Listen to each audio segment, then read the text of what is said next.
The late afternoon sun sank low over Sagebrush Crossing, laying long shadows across the main street. The heat of the day still clung to the dirt road, rising in shimmering waves, while a dry wind chased tumbleweeds along the boardwalk. Sheriff Luke Harding reined in his sorrel, gelding beside the water trough outside the general store. The old boards creaked under the weight of his boots as he swung down, the faint chime of his spurs mingling with the sound of town, saloon chatter spilling into the street, the off-key notes of a piano drifting through swinging doors, and the rhythmic clang of a blacksmith's hammer somewhere down the way. Luke tipped his hat back, letting the brim's shadow slide from his face. His horse dipped its muzzle into the trough with a satisfied snort, gulping greedily. Luke took a moment to stretch the ache from his shoulders. It had been a long ride back from the Dawson cattle trail, and he was thinking of nothing more than a quiet beer before heading home. That was when he felt the tug. It was small but firm, pulling at the dust-streaked hem of his long coat. Luke glanced down, expecting maybe a dog nosing at him. Instead, he found a pair of wide hazel eyes staring up at him from beneath the brim of a floppy straw hat far too big for its wearer. She couldn't have been more than 8 or 9, barefoot in the dust, the hem of her faded calico dress frayed from use. A braid hung loose over one shoulder, strands of hair catching the light like fine copper wire. She blinked once, her face solemn. "Sir," she began in a clear, careful voice, "are you single?" Luke's brow lifted. "That's a mighty bold question from someone who barely reaches my belt buckle." The girl's lips twitched in the faintest smile, but she didn't look away. "I need to know." "And why is that?" His tone was mild, but curiosity had sharpened his gaze. She straightened, planting her little hands on her hips with the same stubbornness he'd seen in old ranch foremen. "Because my mama needs a husband. And you'll do." Luke's laugh came out low and surprised. "Will I now?" "Yes, sir." She nodded once, the way a person might when settling a deal. "You look like you can fix things, keep the coyotes away, and not run off when there's trouble. That's the kind of man my mama needs." A gust of wind blew grip between them, carrying the faint scent of horses, tobacco smoke, and the sweet tang of prairie sage. Luke squinted toward the far end of the street, but saw no sign of a mother looking for her child. "And your mama knows you're out here talking applications for her?" he asked. "No, sir, but she should have thought of it herself. She's too busy working and forgets to smile." Her voice softened then, almost breaking. "She needs someone to make her laugh again." The sheriff shifted, feeling the tug of something in his chest. He'd heard plenty of confessions in his line of work, but none this honest and unvarnished. He crouched so they were eye to eye, the dust of the street swirling lazily around them. "Tell me your name, little miss," he said gently. "Emma," she replied, shoulders squaring. "Emma Dawson." "All right, Emma Dawson. I reckon I can't go around Maureen, just because someone tells me to. But," he paused, letting the moment stretch, "I wouldn't mind meeting this mom of yours." Emma's face lit up, all shyness gone in a heartbeat. She grabbed his calloused hand with surprising strength. "Come on. She's home now. We live just past the cottonwood by the creek." Luke glanced at his horse, still drinking, then back at the girl's eager face. The street around them seemed to quiet, though the piano still stumbled through its tune, and somewhere a coyote called faintly from the open range. He took the reins, looping them loosely over his arm. "Well," he said with a wry smile, "lead the way." As they walked side by side toward the edge of town, Luke couldn't help but wonder what kind of woman raised a child brave enough to ask a stranger for his hand in marriage.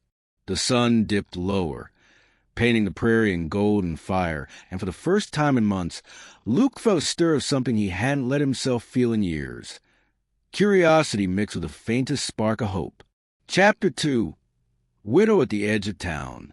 The walk to the Dawson place carried them beyond the noise of town, the clinking glasses and rowdy laughter from the saloon, fading into the quiet hum of the open prairie.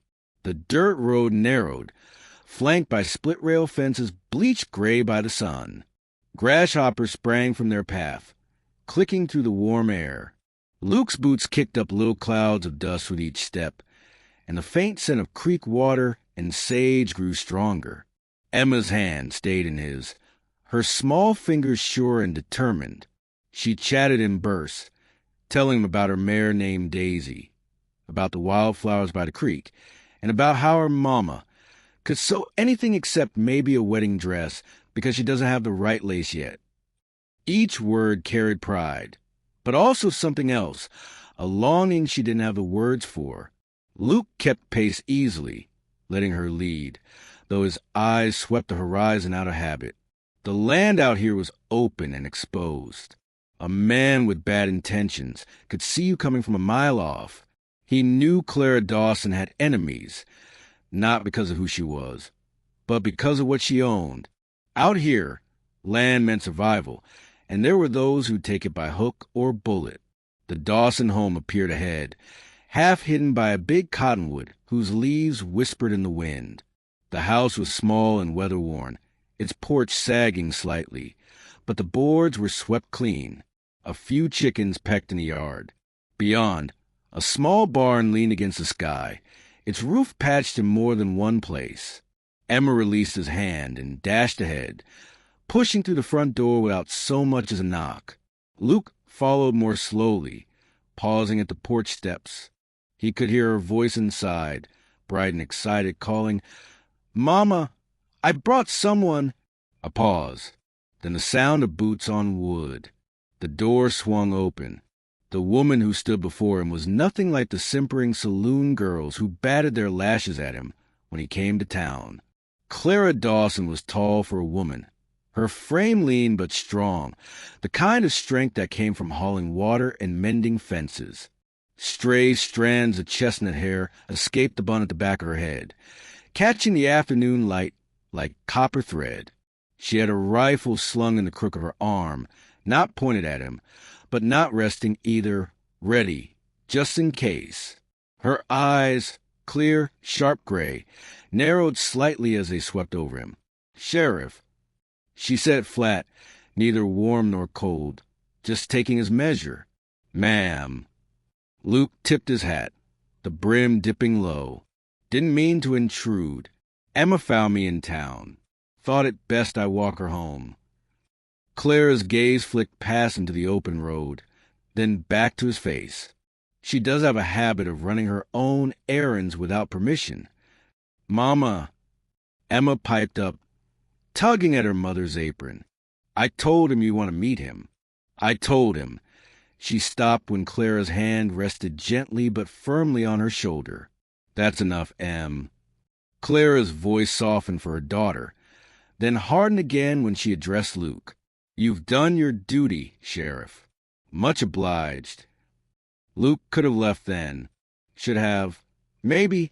But there was something in the way she stood, chin lifted, shoulders squared, that told him she carried more than just the burden of keeping her child fed.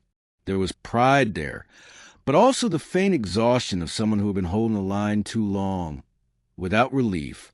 "Ma'am," he said evenly, "you've got a fine girl, braver than most men I know." For a heartbeat, the corner of her mouth twitched, almost a smile. But then she stepped back, opening the door a little wider. Not in welcome exactly, but enough to be polite. "You might as well come in for a cup of coffee before you ride back." "Won't have it," said. "I turned a man away thirsty." Luke stepped inside, boots sounding on the worn floorboards. The air smelled faintly of coffee and fresh bread. In the corner, Emma climbed onto a chair, her small voice chattering about the sheriff's horse, about how fast it could run. Clara poured coffee into 2 mismatched mugs, setting one on the table for him. Her hands were steady, but her eyes were always watching, measuring. Outside, the wind stirred the cottonwood leaves, and somewhere far off, A coyote cried. Luke wrapped his hands around the warm mug, feeling the first stirrings of something he hadn't felt in a long time, an interest that had nothing to do with his badge and everything to do with the woman standing across from him. Chapter 3, Trouble Rides In. By the next morning, the easy stillness of Sagebrush Crossing was broken. The air felt heavier somehow, the kind of way a man learns to recognize when trouble's in the wind. Luke was leaning on a hitching post outside the sheriff's office, sipping coffee from a tin cup, when he heard them before he saw them. 6 riders cresting the ridge on the east side of town. Their horses were big and restless, the kind favored by cattle hands who work hard and fought harder. The men sat their saddles like they owned the earth beneath them, dust curling up around them in lazy plumes. Luke's eyes narrowed. Every one of them wore the same brand on their saddle leathers. Burnham Ranch, the largest spread in the territory, run by Elias Burnham, a man with money, power, and a bad habit of taking what he wanted. And Luke knew full well that Burnham had been sniffing around Clara Dawson's property for months. The gang reined in near the saloon, the horses' hooves striking sparks from the hard-packed street. Spurs jingled as the riders swung down, boots hitting the ground with a kind of confidence that said they didn't fear much. Not the law, and not the man wearing the badge. One of them, big, with a crooked grin and eyes like muddy water, tossed his reins to the hitching post and swaggered toward the saloon doors. He banged them open with both hands, the piano going silent for a beat before resuming a nervous, stumbling tune. The others followed, except for 2 who lingered outside, leaning against the porch rail and eyeing passers-by like wolves deciding which sheep looked tastiest. Luke drained the last of his coffee, set the cup on the post, and crossed the street. The wooden planks of the boardwalk groaned under his boots as he stepped up. His hand rested near the butt of his coat, not because he meant to draw, but because men like this respected a hand that stayed close to steel. "Morning, boys," he said, voice level but carrying enough edge to slice through the lazy air. The one leaning against the post smirked. "Morning, Sheriff. Fine day, ain't it? Elias sent us into town to do a little business." Luke's gaze flicked toward the saloon. "Business, huh? The kind that ends with folks bleeding or property changing hands without the proper papers?" The smirk widened. "Depends on who's asking." "I am," Luke said flatly. A tense silence fell. Even the piano inside seemed to slow. The man's eyes narrowed. "You always is protective of widows who can't pay their bills." Luke took a slow step closer, boots thudding on the boards. "I'm protective of anyone the law says has a right to what's theirs. Burnham's reaching too far, and I'm here to tell you, he won't like how far I can push back." The man chuckled low, but there was no humor in it. "We'll see about that." From the corner of his eye, Luke caught movement. Emma Dawson darting out of the general store, clutching a small paper sack. She spotted him, grinned, and waved. Luke's jaw tightened. The last thing he wanted was her anywhere near this crowd. "Emma," he called, keeping his tone easy, but his eyes locked on the riders. "Run on home now." She hesitated, sensing the tension in the air, then nodded and hurried down the street toward the edge of town. Luke watched until she was well clear, then turned his attention back to the men. "Tell Burnham if he's got something to say about the Dawson place. He can ride it himself and put it in writing. Otherwise, his boys best keep their boots out of this dirt." One of the other riders leaned forward, spitting tobacco juice into the street. "You ain't got enough iron in that badge to stop what's coming." Luke's lips curved into something that wasn't quite a smile. "Try me." The saloon doors creaked, and the big one with the crooked grin stepped back outside, wiping beer foam from his mouth. He looked Luke up and down, then motioned for the others to mount up. "Don't worry, Sheriff," he said as he swung into the saddle. "We'll be seeing you again real soon." They rode out in a slow line, dust curling behind them like a trail of warning. Luke stood there until there were nothing more than silhouettes against the blazing horizon, the weight of what was coming pressing heavy on his chest. In the distance, a coyote's lonely cry floated over Prairie, and Luke knew trouble had just put down roots in Sagebrush Crossing. Chapter 4, Sewing in the Dark. Night had settled over Sagebrush Crossing like a heavy blanket. The day's heat had bled away, leaving the prairie cool beneath a velvet sky scattered with stars. The town lay hushed now, just the occasional slam of a saloon door or the muffled laughter of men too far into their whiskey. From the sheriff's office window, Luke could see the lantern glow from the Dawson place flickering faintly out on the edge of town, like a lone star refusing to be swallowed by the dark.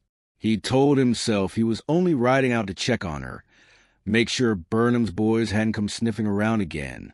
But as his gelding's hooves struck the packed earth of the empty street, Luke knew that wasn't the whole truth. There was something else pulling him toward that small house under the cottonwood. Something warmer. Something he hadn't felt in years. The air was sharp with the scent of sage and the faint sweetness of wild lupin as he rode past the creek. The cottonwood's branches whispered in the breeze. He dismounted quietly, looping the reins over the porch rail, and stepped up onto the boards. They groaned under his weight, and from inside came the steady, rhythmic sound of a needle biting through fabric. He knocked softly. After a moment, Clara's voice called from within. Doors open. Luke pushed it gently and stepped inside. The room was dim, lit only by a single oil lamp on the table. Clara sat with her head bent over a length of pale blue cloth, the needle flashing in her hand. Emma was asleep on the cot in the corner, a quilt pulled up to her chin. The faint rise and fall of her breathing was the only sound besides a whisper of thread through fabric. "You working this late?" Luke asked quietly, removing his hat. Clara glanced up, her face half in shadow, half in the lamp's warm glow. "Orders to fill. Folks pay better when you deliver quick." Her voice carried no complaint, just a matter-of-fact tone born from necessity. Luke stepped closer, the floor creaking under his boots. "You hear about Burnham's boys in town today?" Her hand still for a heartbeat, the needle frozen mid-stitch. "Word gets around fast. They made it clear they're looking to cause trouble." He kept his voice low, so as not to wake Emma. "I want to make sure you were all right." Clara's eyes lifted to meet his, steady and unreadable. "We've been all right on our own for a while now, Sheriff. Trouble's no stranger here." He nodded slowly, respecting the steel in her tone. "Still, a man like Burnham doesn't back down easy, and I've seen enough to know he won't quit unless someone makes him." For a long moment, the only sound was the soft hiss of the oil lamp. Then Clara looked back down, setting her needle to work again. "I appreciate the warning, but if I flinch every time a man like Elias Burnham throws his weight around, I won't have much left to stand on." Luke studied her in the lamplight, the determined set of her jaw, the curve of her hands as they guided the cloth. There was strength there, but also the quiet exhaustion of someone carrying more than their share. He found himself wanting to take some of that weight from her, though he didn't yet know how. "Your girl's something special," he said at last. That drew the faintest smile from Clara, a small curve of her lips that softened her whole face. "Emma's got more courage than she knows what to do with. I don't know where she gets it." Luke's mouth quirked. "I've got a guess." Her gaze met his again, and for a moment neither looked away. The air between them felt charged, not with the tension of danger, but with something quieter, deeper. Luke's fingers flexed aside, itching to bridge the space, but he kept still. Finally, Clara broke the silence, her voice softer now. "You should head back before it gets too late. Folks will talk if they see the sheriff laying errand at a widow's door." Luke tipped his hat as he turned toward the door, but before stepping out, he glanced back. She was still sewing, the lamplight gilding her hair, her shoulders straight despite the weight she carried. "I'll be riding by in the morning," he said, his voice low but certain. "Just in case." Clara didn't look up from her work, but he caught the hint of a smile in her tone. "Suit yourself, Sheriff." Outside, the prairie stretched silent and dark, the distant cry of a coyote trailing him as he rode back toward town. But Luke knew he'd be thinking about that small pool of lamplight and the woman who worked within it for a long time yet. Chapter 5. The Fence Line Feud. The morning came hot and bright, the kind that baked the land before the clock struck 10. Heat shimmered off the prairie grass, and the wind carried the smell of sun-warmed earth.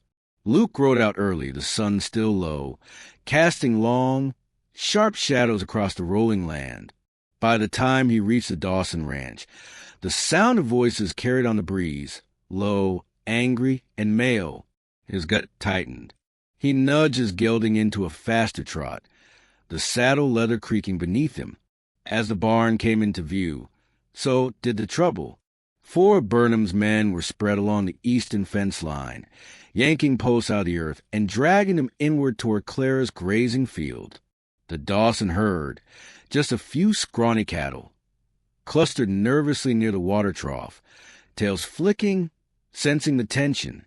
Clara was already there. She stood in the dirt with her skirts whipping in the hot wind, a rifle cradled in her arms. Emma was nowhere in sight. Thank God, but the sight of Clara facing down 4 men alone made Luke's jaw clench. "You're trespassing," she called, her voice cutting through the wind like a whip crack. "Put those posts back where they belong, or you'll regret it." The biggest of the men, a broad-shouldered brute with scar along his jaw, spat into the dust. "Burnham says this land's his. Your debt says the same." "This land is mine until the papers say otherwise." Clara shot back, steady as stone. Luke rode up hard, his horse's hoofs pounding the earth. He swung down in one smooth motion, boots hitting the ground with a heavy thud. His hand rested on the colt at his hip as he stepped up beside Clara. "She's right," Luke said, his voice even but carrying steel. "You boys are about 3 feet on the wrong side of the law. Put the posts back, then ride out." The scarred man's eyes slid to Luke. "Sheriff," he drawled, "didn't know this was your fight."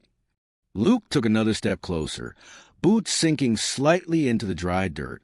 "I'm making my fight when a man tries to take what doesn't belong to him."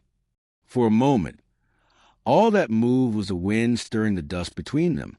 The men shifted uneasily, glancing at each other. The sun blazed overhead, baking tempers hot. One of them muttered, "We don't need this," but the scarred man wasn't ready to back down. He hooked his thumbs in his belt, staring Luke down. "This ain't over, Sheriff," he said finally. "Burnham gets what Burnham wants." "Not today," Luke replied. The man's gaze flicked to Clara, his lip curling in something between a smirk and a threat, before he turned and spat again. "Mount up," he ordered. The others dropped the fence posts and headed for their horses. In less than a minute, they were riding east, dust boiling up in their wake, until they were nothing but a blur on the horizon. Luke watched them go, not lowering his guard until they were well out of sight. Only then did he turn to Clara. She still had the rifle in hand, but her fingers were trembling slightly now. "You all right?" he asked, his voice softer. "I'm fine," she said, though the edge in her voice had dulled. "This isn't the first time they've tried something like this. Won't be the last." He glanced at the fence line, posts lying scattered in the dirt. "I can help you set these back." She hesitated, then gave a small nod. "Emma's inside. I didn't want her to see." Luke bent to lift the first post, driving it deep into the dry earth. Clara knelt beside him, tamping the dirt down with the toe of her boot.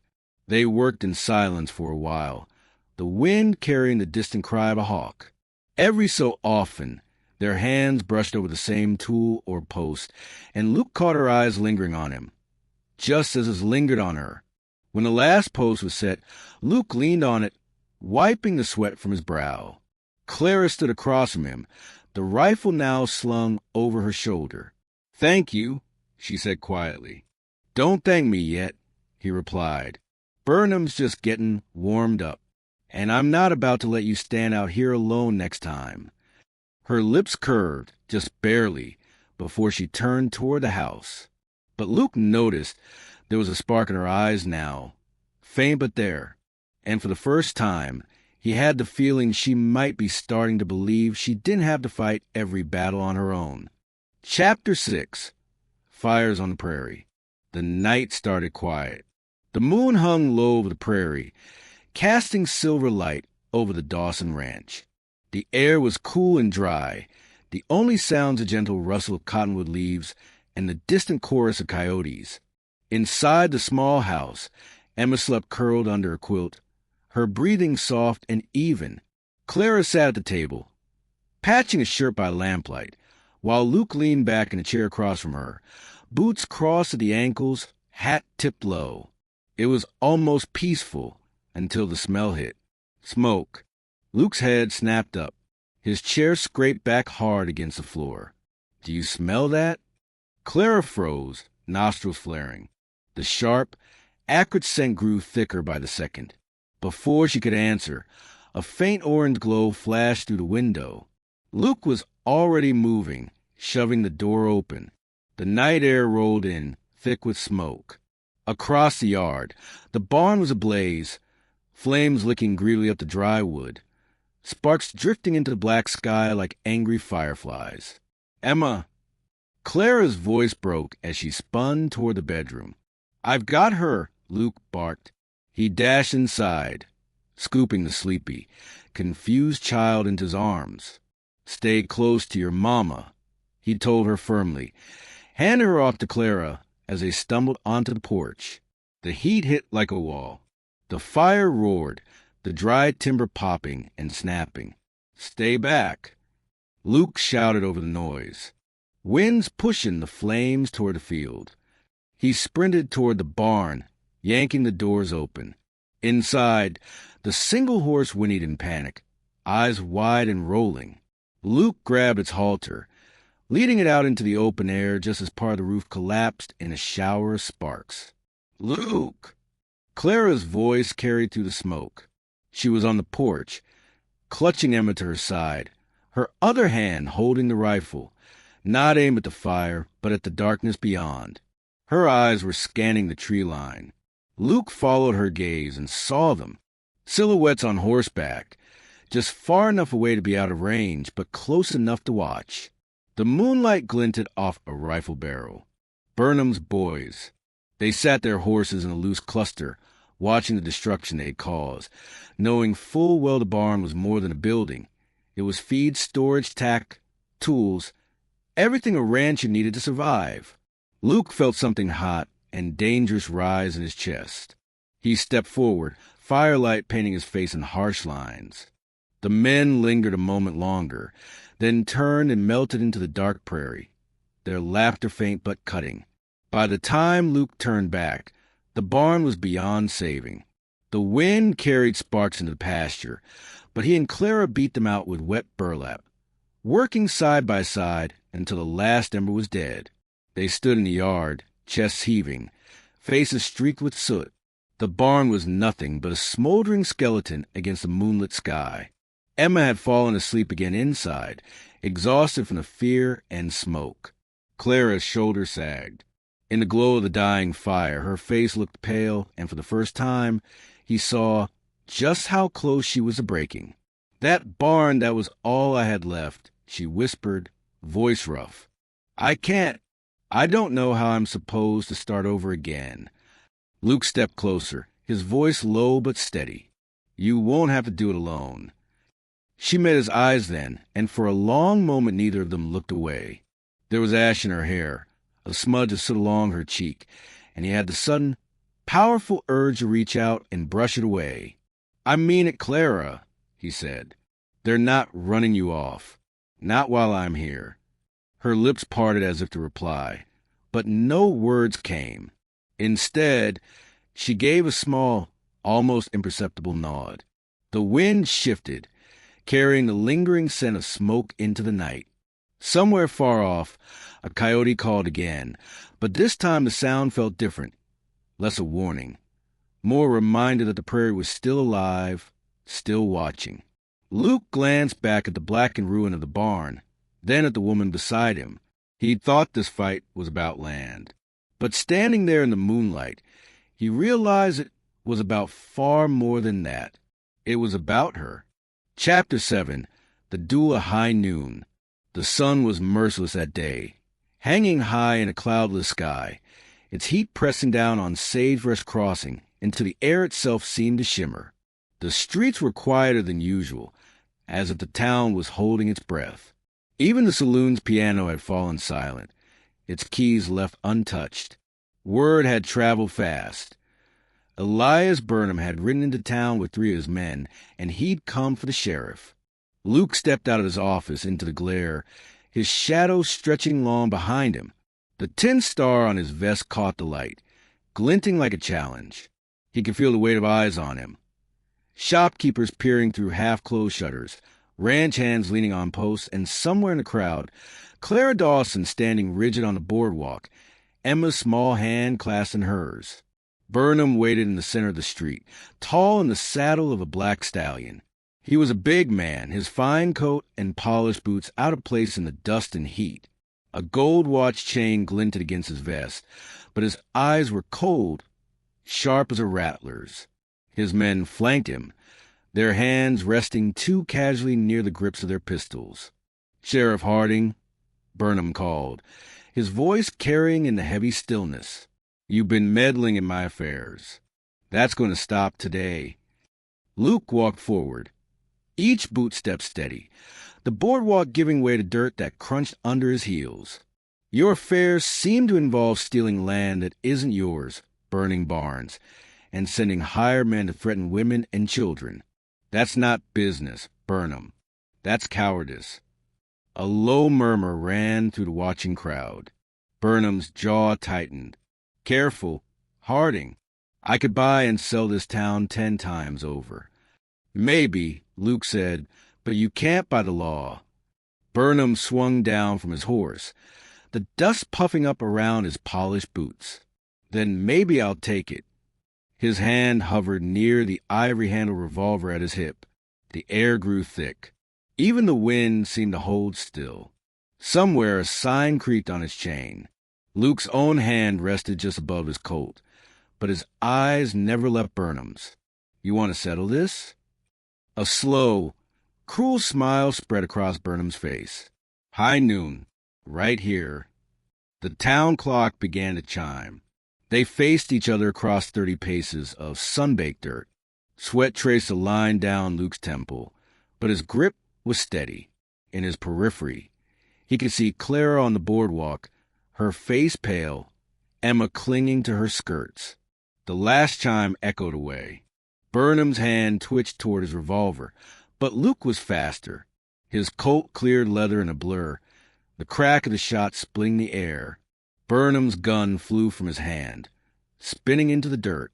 He staggered back, clutching his arm, a snarl twisting his mouth. Luke stepped forward, his voice carrying over the stunned silence. "This town's done with you, Burnham. You cross Clara Dawson's land again, and it won't be your gun I take. It'll be your freedom." Burnham's men looked to him, uncertain. He glared at Luke, then at the townsfolk now watching with something close to defiance in their eyes. Finally, he spat into the dust and turned toward his horse. "Mount up," he growled. The riders left in a cloud of grit, their shadows shrinking as they disappeared down the road. Luke reholstered his colt, exhaling slowly.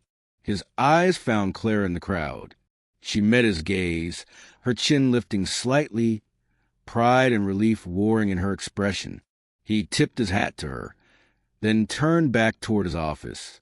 But deep down he knew something had shifted. The fight for her land wasn't just about justice anymore. It was about her, and the way she'd been looking at him since the moment he stepped into her life. Chapter 8. A Home Worth Fighting For. The dust from Burnham's retreat had long since settled, but the memory of that high noon standoff lingered in Sagebrush Crossing like a story that will be told for years. For Clara Dawson, it lingered differently. in the way the air felt lighter when she walked her land, in the absence of watchful shadows near the fence line. Burnham's men hadn't been seen in days, and word around town was that he'd taken his business east, looking for easier prey. The Dawson Ranch still bore the scars of fight, the blackened remains of the barn, the patched sections of fence. But there was something else now, too. Neighbors had come to help, hauling lumber, lending tools. Men who'd once kept their heads down when Burnham passed through now showed up with hammers and nails. Even the preacher came by with a fresh bucket of whitewash of fence. And through it all, Luke was there. That evening, with the last of the sun spilling gold across the prairie, Luke hammered the final plank into place on the new barn door. He wiped the sweat from his brow and turned to see Clara standing in the doorway, holding 2 tin mugs of coffee. Emma peeked out from behind her, hair wind-tossed, a smear of flour on her cheek. "Thought you might want something hot before you ride back," Clara said, handing him a mug. Luke took it with a small smile. "Appreciate it, though I was thinking I might not ride back tonight." Her brows lifted slightly, but she didn't look away. "Oh!" He leaned against the doorframe. The barn's fresh with still smelling of sawdust and sunshine. "Seems to me this place could use someone keeping watch. At least till I'm sure Burnham's gone for good." Clara's lips curved into the faintest smile. "You always is protective, Sheriff." Luke's gaze softened. "Only when it matters." Emma, oblivious to the weight in his tone, stepped forward, grinning wide. "Mama, I told you he was perfect for us. Didn't I?" Clara flushed, shaking her head gently. "Emma?" But Luke's smile deepened, and for a long moment he and Clara just stood there in the golden light, the easy silence between them saying more than words could. The wind shifted, carrying the scent of sage and the faint sweetness of prairie flowers. Somewhere far off, a coyote called, its lonely cry softened by the dusk. Luke set his coffee aside and took a slow step toward her. "You've been fighting on your own a long time," he said quietly. "You don't have to any more." Her gray eyes met his, steady and searching. "And what happens when the next fight comes?" "Then we face it together." His voice was certain, almost a vow. For the first time since he'd known her, Clara's guarded expression eased completely. She exhaled, and the tension seemed to drain from her shoulders. When he reached for her hand, she didn't pull away. The moment stretched, warm, steady, and sure, before Luke tipped his hat back and kissed her, slow and unhurried, like a man with no intention of letting go. Emma squealed with delight, darting off toward the house with the certainty that her plan had finally worked. When they pulled apart, the sun was sinking low, painting the sky in streaks of rose and amber. Luke glanced toward the horizon, then back at her, a rare smile tugging at his lips. "This land's worth fighting for," he said. "But so are you." Clara's answering smile was small but certain. "Then I suppose you'd better stay a while, Sheriff." And as the first stars blinked into the deepening sky, Luke knew he'd found something here he hadn't been looking for, but wasn't about to lose. The sun bled red and gold across the wide horizon, spilling its last light over the Dawson Ranch. The air was warm, carrying the scent of sagebrush and the distant hum of saloon music from town. Horses grazed lazily in the pasture, their silhouettes cut sharp against the blazing sky. Luke stood by the newly built barn, hat in hand, watching Clara approach from a porch. The wind teased a loose strand of her chestnut hair across her cheek, and for a moment he thought about every mile, every fight, and every standoff that had brought them here. "It's quiet," she said softly, stepping up beside him. "Feels different." "Quiet's good," Luke replied, his voice low. "Means we've won." Her eyes found his, steady and unflinching. "We." He reached for her hand, rough fingers closing over hers with a gentleness that surprised even him. "I told you, Clara, whatever comes next, we face it together." The wind swirled between them, warm and sure. Clara's lips curved into the kind of smile that belonged to someone who'd stopped looking over her shoulder. "Then you'd better not ride off," she murmured. Luke slipped his arm around her waist, drawing her close as the sun dipped lower, setting the plains aflame. "Darling," he said, his voice almost a vow, "I'm not go anywhere." As the sky deepened to indigo and the first stars appeared, they stood together, no longer just a sheriff and a widow, but two people who had fought for the same thing and found it in each other. The prairie wind carried the promise of a future, and for the first time in a long time, it felt like home.